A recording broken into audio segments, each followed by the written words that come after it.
Hello, this is the lecture on time response of second order system. Time response means specification, especially time response specification means it is understood, it is only for underdamping. There is no time response specifications for critically damping and over damping. So now the question is, write time response specifications of second order system. It is understood it is for underdamping only. It is understood it is for underdamping. This is called what? Underdamping. Okay. For underdamping, we know the equation also, time response equation C of t equal to e raised to minus zeta omega n t divided by root of 1 minus zeta square sine of theta plus omega dt. And here we know theta equal to tan inverse of root of 1 minus zeta square divided by zeta into pi by 180 radians. And omega d, damped natural frequency, is equal to omega n root of 1 minus zeta square radian per second. So in the previous lecture I had derived the time response also. If I draw the graph of C of t, here definitely for underdamping, especially unit step input, my R of s equal to 1 by s is called unit step input, otherwise R of t equal to 1, or it's called what? Unit step input. Unit step input. Now if I draw the graph,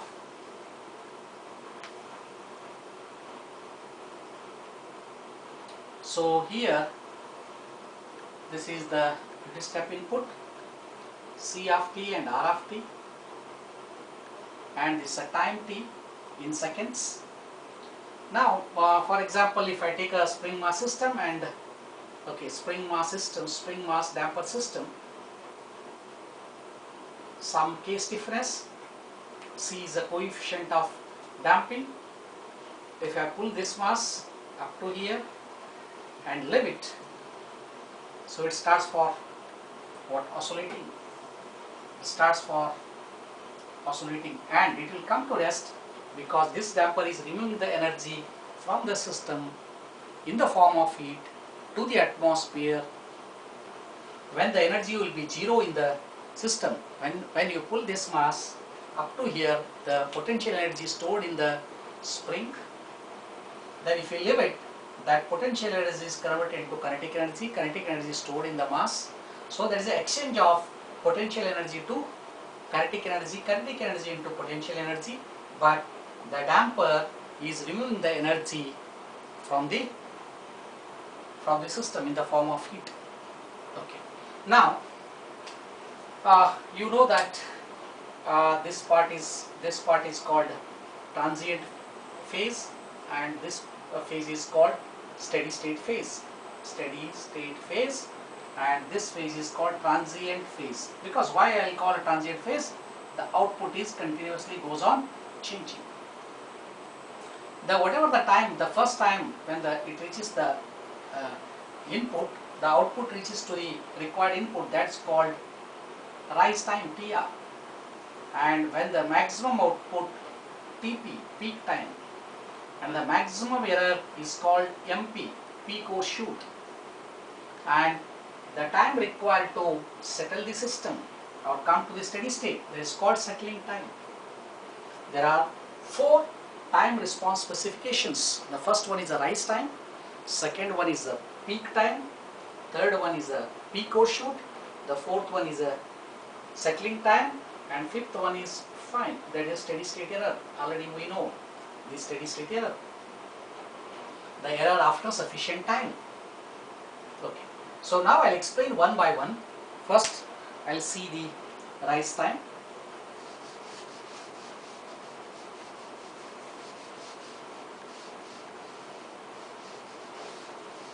Now, what is the rise time? What is the empirical formula for rise time? Rise time TR is equal to the time required to show first time output. So many times the output is here. Okay, when it shows the first time output near to my input, not because here also it is showing near to input, or at the input, near to input or at the input. So at input level you can call. So now TR equal to phi minus theta divided by omega d, that is in seconds. Okay, you know that theta equal to, once again, tan inverse of, it depends on zeta. Zeta and omega n are given. These two are called what? Behavioral characteristics equation, or behavioral characteristics of second order system, and this is called damped natural frequency omega d. Okay. It is now the system is vibrating with or oscillating with omega d, not omega n. Only spring mass system is there, then the system is oscillating with omega d. Whenever there is a damper is there, then it is oscillating with omega d. Second interesting time response specification is peak time, TP. Okay, the time required to show the maximum output. The time required to show the maximum output. Now TP equal to pi by omega d seconds. Peak time. And next time response specification is what? Peak overshoot or maximum peak overshoot or maximum peak overshoot, one and the same. Okay. Now peak overshoot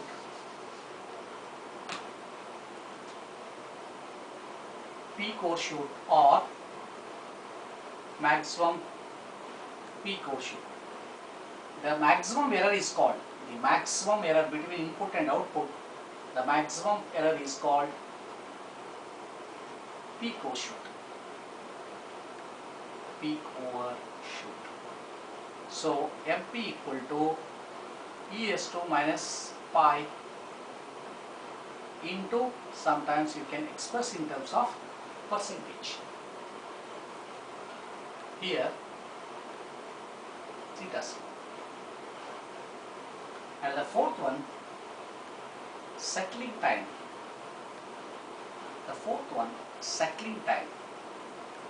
So the time required to overcome the what? To overcome the, or time required to overcome the what? Transient phase.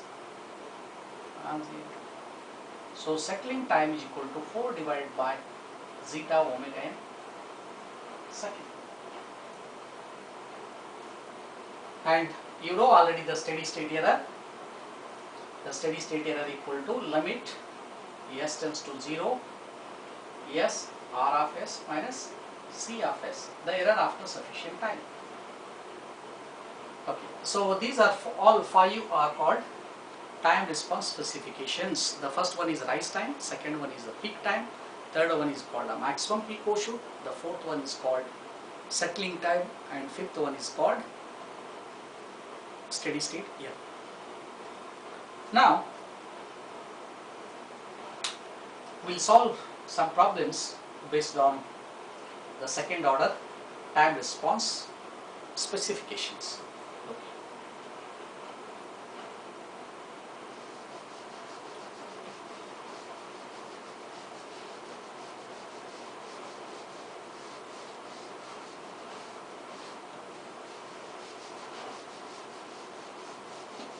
First, there is a first problem.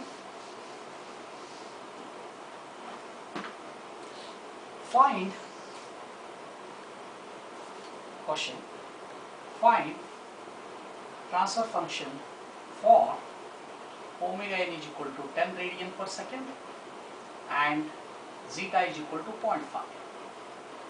Under damping, zeta is less than 1. To find a 2 mass question, to find the transfer function.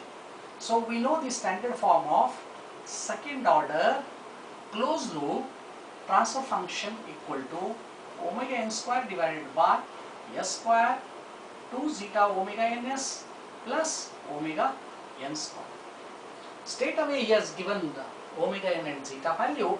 Directly you have to substitute 10 square divided by s square plus 2 zeta is 0.5, 10 s plus 10 square. So finally 100 divided by s square plus 10s plus 100. This is a closed loop transfer function once you know zeta and omega n. Okay. I hope there is no any doubt in this problem, 2 marks problem. Next question, reverse. The next question is reverse.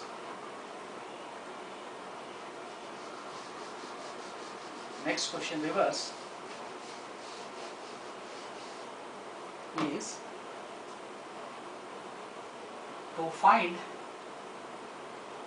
zeta and omega n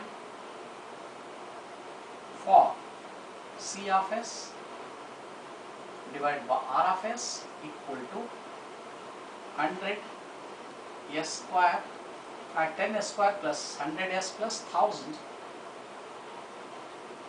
Okay. So in this case, how to find zeta and omega n? This also 2 mass problem. Now solution, compare with standard form of second order system, omega n square divided by s square plus 2 zeta omega ns plus omega n square. Before comparing, just you see that here the s square coefficient is 1, here s square coefficient is 10. So you make it s square coefficient is what? 1. So what I do? So I divide by 10. So now C of s divided by R of s equal to 100 divided by s square plus 10s plus 100. If it is already only s square, directly you can compare. But now in this case, you compare first constant omega n square is equal to 100, omega n is equal to plus or minus, you consider plus value, omega n is equal to 10 radian per second. And s coefficient 2 zeta omega n equal to 10, 2 zeta 10. Now zeta is equal to 1 by 2, that is 0.5. Sometimes he will ask omega d also. Suppose in this question he has asked zeta omega n and omega d, damped natural frequency. Damped natural frequency is equal to omega n root of 1 minus zeta square. I know 10, 1 minus 0.5 square. So this is called omega d.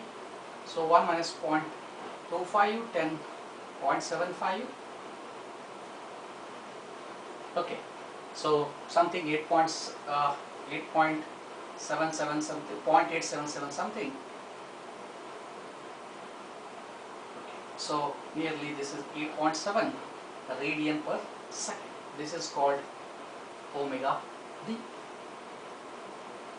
Okay, now it is a very simple and straightforward problems. Suppose I will take one problem to find a time response specifications like rise time, peak time, peak overshoot and settling time.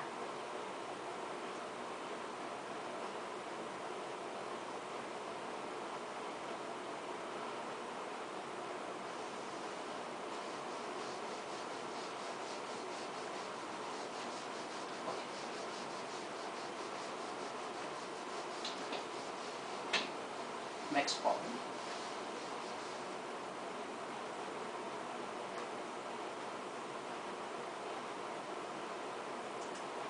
Consider a system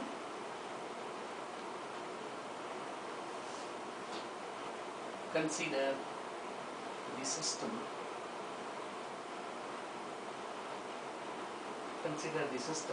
where zeta is 0.6, and omega n is 5 radian per second. Let us obtain the rise time.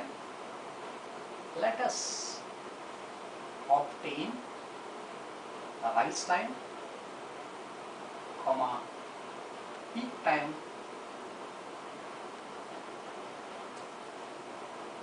and maximum peak overshoot,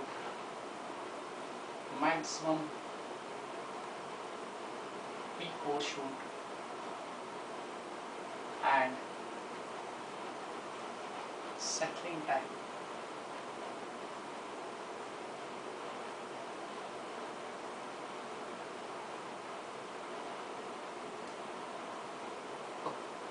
So solution.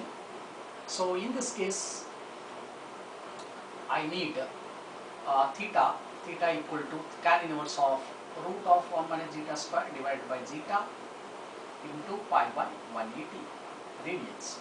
So theta equal to tan inverse of zeta, how much he has given? 0.6 square divided by 0.6 into pi by 180, that is in radians.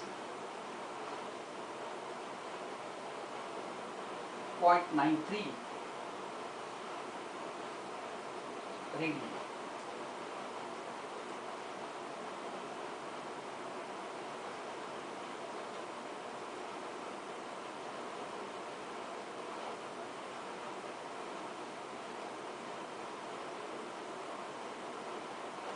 And next, omega d equal to omega n root of 1 minus zeta square, 5 root of 1 minus 0.6 square.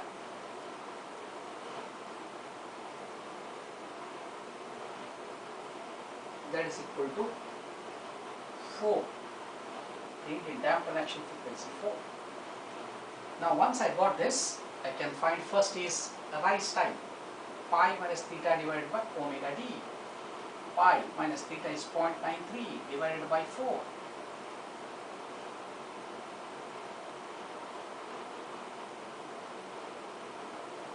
.55 second. Okay. Next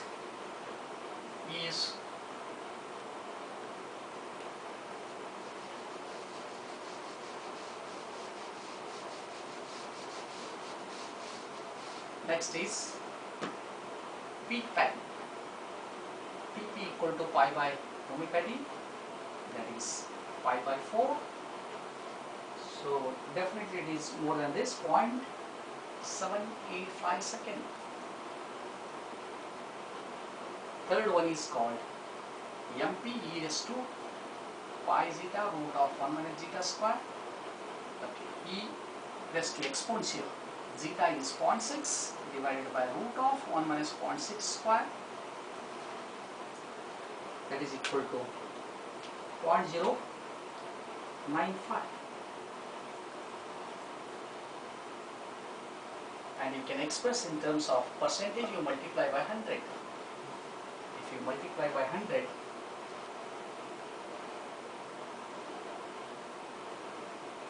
and the last one is called settling time, 4 divided by zeta omega n. 4 divided by zeta is 0.6, omega n is 5. It's called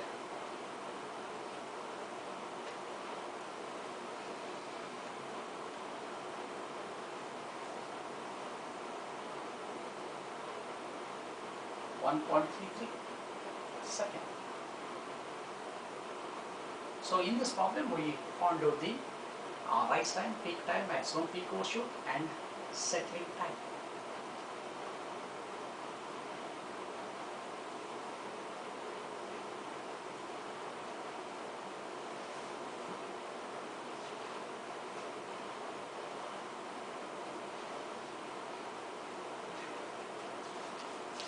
Okay.